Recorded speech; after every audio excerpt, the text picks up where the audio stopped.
دنیا بھر میں 11 جولائی کو آبادی کا عالمی دن منایا جاتا ہے۔ یہ دن آبادی میں اضافے اور ہمارے سیارے کے وسائل، ماحولیات اور انسانی بہبود پر اس کے اثرات سے نمٹنے کی اہمیت کی یاد دہانی کے طور پر کام کرتا ہے۔ دنیا کی آبادی 8 بلین لوگوں سے تجاوز کر گئی ہے، جس نے ہمارے ماحولیاتی نظام، معیشتوں اور معاشروں پر بے مثال دباؤ ڈالا ہے۔ ڈی جی محکمہ بہبود آبادی پنجاب سمن رائے کا آج کے دن کے حوالے سے وائس آف جرمنی سے خصوصی گفتگو کرتے ہوئے کیا کہنا تھا، آئیے جانتے ہیں۔ السلام علیکم میڈم۔ وعلیکم کیسی السلام۔ ہیں آپ؟ ٹھیک ہیں؟ ہم گڈ، بہت شکریہ، تھینک یو۔ اچھا میڈم، پاپولیشن ڈے کے حوالے سے آپ ایک تو کیا میسج دینا چاہتی ہیں اور اس کا جو ہے انٹرنیشنل لیول پہ کیا کردار ہے؟ جناب کا بہت بہت شکریہ، آپ نے آبادی جیسے اہم موضوع کا انتخاب کیا، اور 11 جولائی ایک ہمیشہ سیلیبریٹ کیا جاتا ہے پوری دنیا میں یونائٹڈ نیشنز کی طرف سے ایز عالمی یوم آبادی، اور for population welfare department it's like a big day. اور یہ دن اس لیے بھی بہت امپورٹنٹ ہے کہ ان 1989 جب دنیا کی آبادی بہت تیزی سے بڑھی تھی، so United Nation felt a need of celebrating this day to create more awareness about growth of population and all the issues جو کہ اس کے ساتھ جڑے ہوئے ہیں۔ تو اب چونکہ ہم لوگ پاکستان میں بہت ہائی گروتھ ریٹ اس وقت ایکسپیرینس کر رہے ہیں، تو ہمارے لیے تو یہ دن بہت ہی امپورٹنٹ ہے، کیونکہ پاکستان میں جو برتھ ریٹ ہے وہ اس وقت 2.55 ہے، سی پی آر کا ریٹ بہت ہی لو ہے، 38% ہے، اور اس کے علاوہ جو ٹوٹل فرٹیلیٹی ریٹ از 3.4، جس کا مطلب یہ ہے کہ ایک کپل تقریباً 3 سے 4 بچے وہ ان کا فیملی کا سائز ہے، تو یہ ریجن میں بہت ہائی ٹوٹل فرٹیلیٹی ریٹ ہے۔ تو اس کے لیے پاپولیشن نے یہ جو ریٹ آپ بتا رہی ہیں کہ 2 سے 3 کا ہے، تو اس میں پاپولیشن نے کوئی اس کے اوپر کوئی اقدام کیے یا کیا آپ لوگوں نے نیکسٹ؟ جی بالکل، جیسے میں پہلے ایکسپلین کری تھی کہ عالمی یوم آبادی کا جو دن ہے اس کو اس لیے بھی سیلیبریٹ کیا جاتا ہے کہ ہم اویئرنیس کریٹ کر سکیں، اور دوسرا اس کا پہلو یہ کہ فیملی پلاننگ جیسا ایک امپورٹنٹ جو ایریا ہے لائف کا اس کو مزید ایکسپلور کر سکیں، کیونکہ تیزی سے بڑھتی ہوئی آبادی کو سلو ڈاؤن کرنے کے لیے صرف ایک ہی طریقہ ہے، وہ یہ کہ خاندانی منصوبہ بندی کے طریقوں پہ عمل کیا جائے۔ میلز، فیمیلز سب کے لیے مختلف قسم کے میتھڈز ہیں، لانگ ٹرم، شارٹ ٹرم، تو ہمارے ڈپارٹمنٹ کو اس بات کا کریڈٹ جاتا ہے کہ تولیدی صحت کے علاوہ بھی فیملی پلاننگ سے ریلیٹڈ جتنی سروسز ہیں، کانٹراسیپٹیوز ہیں، سہولیات ہیں، ان کو بالکل فری مہیا کیا جاتا ہے پورے پنجاب میں۔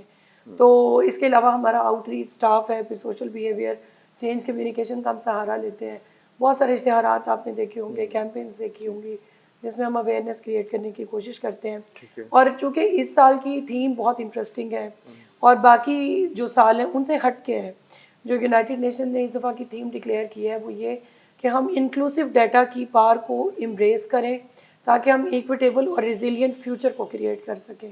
تو اس کا سادہ مطلب یہ ہے کہ no one should be left out of data, so that کہ کوئی ڈسکریمنیشن نہ ہو، آپ سب کے لیے کچھ اچھا کام کر سکیں۔ اچھا میڈم بتائیے کہ محکمے کے جو دورس نتائج پر مشتمل پروجیکٹس ہیں وہ کیا ہیں، اور ان کے بارے میں ذرا تھوڑا سا بریف کریں کہ یہ بہت ہی آپ کا اچھا آئی تھنک کویشچن ہے، کیونکہ لائک آل ادر ڈپارٹمنٹس ہم بھی بہت چیلنج فیس کر رہے ہیں۔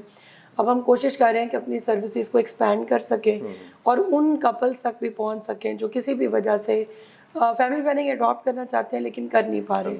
لیکن دوسری ایک بہت جو ایکسائٹنگ سائڈ ہے محکمے کی وہ ہے ڈیموگرافی کا ڈیٹا، جس کو ہم مینٹین کر رہے ہیں، کیونکہ آبادی کا ٹاپک مکمل نہیں ہوتا اگر ہم ڈیموگرافی کو اسٹڈی نہ کریں۔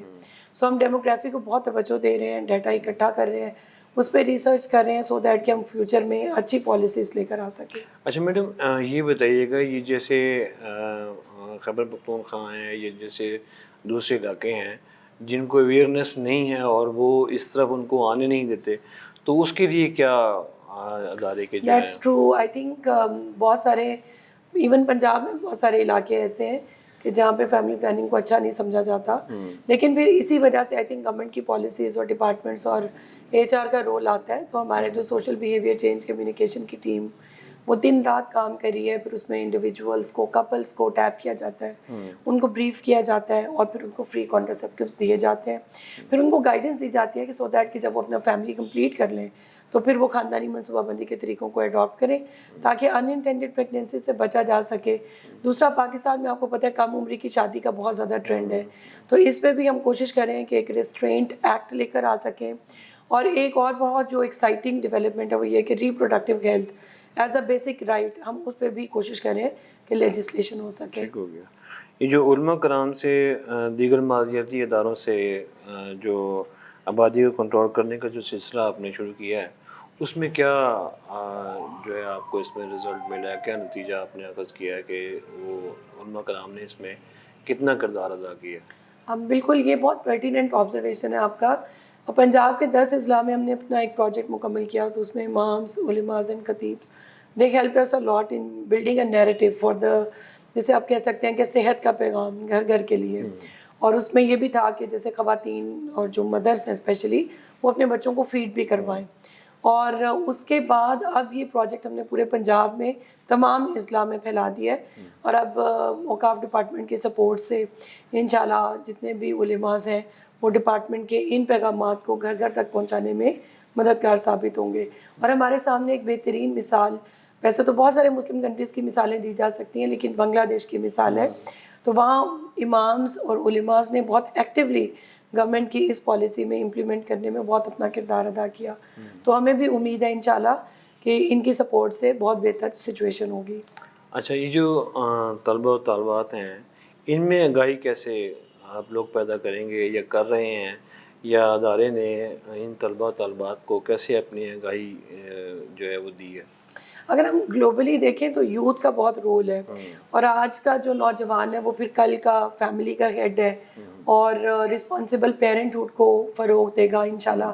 تو ہمارے پاس ایک پری میرٹل کاؤنسلنگ کی اسکیم چل رہی ہے، جس کا مین مقصد یہ ہے کہ لوگوں کو شادی سے پہلے کاؤنسل کیا جائے.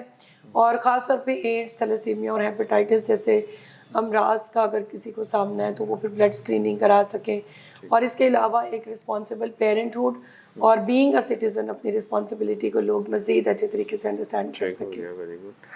آپ کی یہ جو FP23 Asia Pacific focal points workshop جس میں شرکت کی ہے آپ نے، اور پاکستان کا خصوصیت میں پنجاب میں جو اس کے اقدامات کو جس طرح سراہا گیا ہے، اس کے بارے میں آپ تھوڑا سا کچھ ہمیں بریف کریں کہ وہ اقدامات کیسے ہوئے. اور جی بالکل، ریسنٹلی FP2030 کی ایک ریجنل ورکشاپ ہوئی ایشیا پیسیفک سے، تقریباً 8 ممالک نے اس میں پارٹیسپیٹ کیا. پاکستان بھی شامل تھا. پنجاب سے مجھے موقع ملا، میں نے پارٹیسپیٹ بھی کیا، ریپرزینٹ بھی کیا. وہاں پہ بہت سارا ہم نے شیئر بھی کیا، اور جو فیوچر کے ایجنڈاز ہیں ان کو مرتب کرنے میں بھی اپنا رول پلے کیا. کیونکہ فیملی پلاننگ صرف ایک ملک میں نہیں ہو رہی، دنیا کے تمام ممالک میں فیملی پلاننگ کو امپلیمنٹ کیا جاتا ہے. وہ علیحدہ بات ہے کہ دنیا کی آبادی اس وقت 8 ارب سے تجاوز کر سکی ہے، اور جو آخری ارب تھا ایک، وہ 12 سال میں ہوا تھا. اور اب اس کے بعد جو 9واں ارب ہوگا وہ اگلے 14 سال میں ہو جائے گا. اس سے ہم اندازہ لگا سکتے ہیں کہ آبادی بہت تیزی سے بڑھی، لیکن اس میں زیادہ تر آبادی جو ہے وہ 8 ممالک میں ہے. اور باقی کچھ ایسے بھی ممالک ہیں جو انفرٹیلیٹی کو ایکسپیرینس کر رہے ہیں، اور وہاں پہ شادیاں بھی نہیں ہو رہی ہیں، اور نہ ہی ینگ جنریشن جو ہے وہ اپنی ریپروڈکٹیو اس کو زیادہ ایکسرسائز کر رہی ہے، جیسے جاپان ہے، کوریا ہے، اٹلی ہے. So fortunately we have 60% youthful population in Pakistan. That's why ہماری پالیسیز ان کی نسبت ڈفرینٹ ہیں. تو یہاں پہ بہت سارے جو آپ کہہ لیں کہ دنیا میں بہت بڑے پارٹنر آرگنائزیشنز ہیں، لائک WHO، اور اس کے علاوہ اور بھی جو ہیلتھ کی فیلڈ میں بڑے ادارے ہیں، ان کے نمائندگان نے وہاں پہ پارٹیسپیٹ کیا اور اپنے جو فیوچر کے ایجنڈاز ہیں ان کو مرتب کیا. بہت شکریہ میڈم آپ کا. بہت بہت شکریہ. Thank you so much.